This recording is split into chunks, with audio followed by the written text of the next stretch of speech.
Let's talk about Pakistan. A country always was, is, and will be in political and the economical mess because of its sultry foreign and the domestic policy. After its breakaway from India on the year 1947, the country adopted Islam to design their educational system, commercial system, and the foreign policy on the basis of only hating India.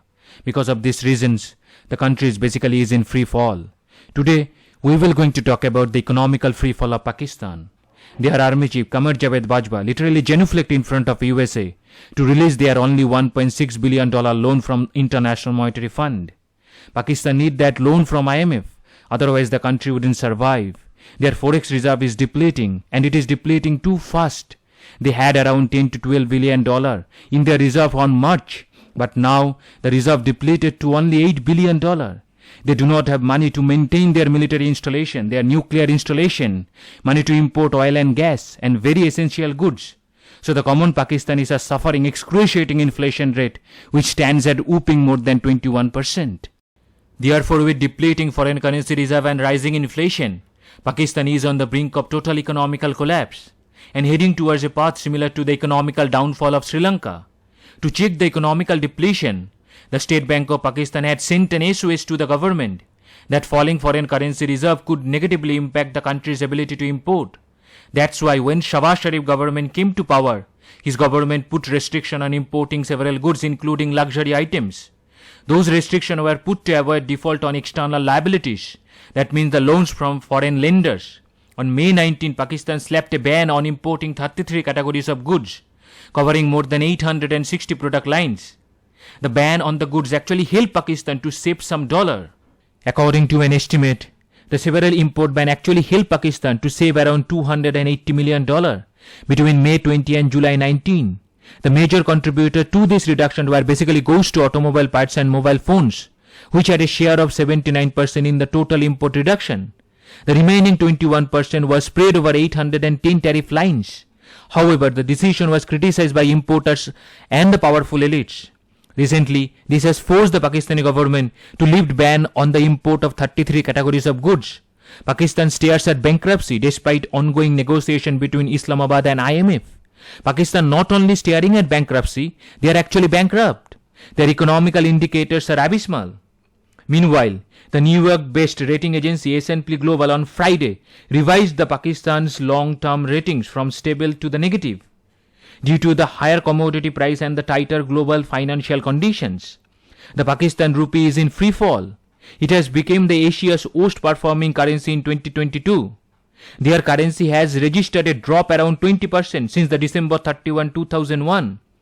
Their currency value is at 240 Pakistani rupees against a dollar. Their foreign exchange below the $9 billion. Now their army chief Qamar Javed Bajwa is now begging for $6 billion loan release from the IMF. The impact of currency fall really hurts the country's economy. A weaker domestic currency stimulates exports and makes import very expensive. For Pakistan it is really bad because Pakistan is an import heavy country. The country do not have any manufacturing base. They import heavy machinery, mobile phones, automobile, and even the several food items. The heavy import also distorts a nation's balance of trade and devalues its currency. The devaluation of the country's currency can have a huge impact on the everyday life of the country's citizens, because the value of the currency is one of the biggest determinators of the nation's economical performance and its gross domestic products. Maintaining a balance of import and export is very crucial for a country. Apart from the currency fall, the high inflation can also impact the exports by having a direct impact on input costs such as materials and labors. Pakistan is not only having an economical crisis, they are also having water crisis, power crisis, healthcare crisis, and national security crisis. All these crises are related to economical crisis. Like when you won't have the money, then how you will going to maintain the water supply, power supply, law and order, and the healthcare services within your country? Pakistan is already having a rank of 14 out of 17 countries, which are in extremely high water risk countries in the world. 80% of Pakistanis are facing severe water scarcity. Water availability has dropped from 5,229 cubic meters per inhabitant in 1962 to just 1,187 in 2017. Because of the water scarcity, Pakistan's agricultural output is also reducing drastically. That's why Pakistan is importing food items from the other countries. Yesterday, they import 2 lakh tons of wheat at a cost of $407.85 per ton, which is an expensive buy, but Pakistan do not have any other choices. The power crisis is also affecting the country's performance. Pakistan is producing only 22,000 megawatt against the optimal demand of 26,000 megawatt. That is a shortfall of 4,000 megawatt. However, some Pakistani media are reporting that the power shortfall is around 8,000 megawatt. The Karachi is seeing 15 hours of load shedding. Lahore is witnessing 12 hours of load shedding. And the Pakistan occupied Kashmir is being treated like an extension of Pakistan. That's why it is seeing several days of load shedding in a week. Now, because of power shortages, the Pakistani government had to announce its decision to start scheduled power cuts to 2 to 3 hours a day.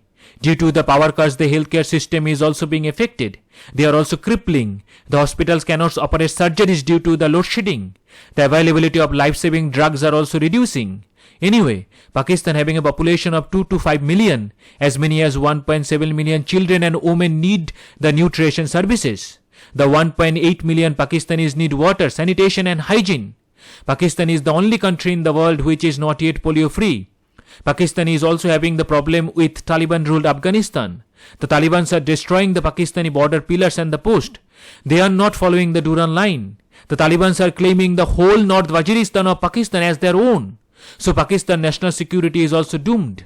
In that case, to avoid anything like Sri Lankan economical fate, the Pakistan Army Chief Qamar Javed Bajwa begs US to release the $1.6 billion IMF loan as soon as possible. They immediately need money from IMF because their debt has increased by 15.3% in fiscal year 2022. In June 2021, the Pakistan had a total debt of rupees 38.74 trillion, which increased to Pakistani rupees of 44.638 trillion in May this year. Additionally, Pakistan's trade imbalance has also increased significantly by 57% to reach an all-time high of USD 48.66 billion in the current fiscal year. Due to the economical crisis, Pakistan political class is also fragmented. Its society has been radicalized further.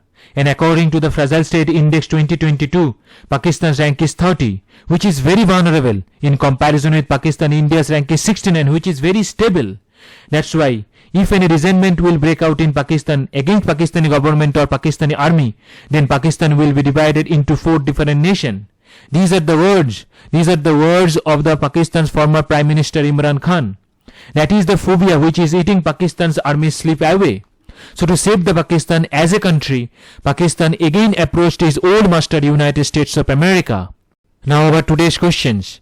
The first question is, the Tatauba Tiger Reserve, which hosts the Global Tiger Day celebrations, is located in which Indian state? The first option is Sikkim, second is Maharashtra, third is Gujarat, fourth is Andhra Pradesh. The second question is, the Indian Navy recently received 2 MH-60R multi-role helicopters from which country? The first option is Russia, second is United States, third is Israel, fourth one is France. So if you have any question regarding this topic or any kind of others inquiries, then you can contact me through my email address, which is tuhin.power.academy@gmail.com. I hope you will going to find my topic informative. Thank you very much. Thank you for your support.